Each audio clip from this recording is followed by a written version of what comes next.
శివుని చేరేదెలా దరికి దారేదని హరుని సెలవీమని నీదే కదా తనువు నీవే కదా నువ్వు నాదేది నీ దరికి నన్ను చేరని నా శ్వాస నీకు నా నీరాజనముగను నా స్వరము నీకు నా అభిషేకముగను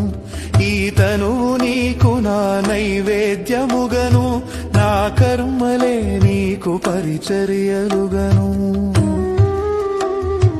అక్షరములు నీకు అక్షతలుగాను పదమాలలను నీకు పూమాలికగను కరతాళ ధ్వనులివే మేళతాళాలుగను సేవించనా నిన్ను నీ భక్తునిగను కోరేదెలా శివుని చేరేదెలా దరికి దారేదని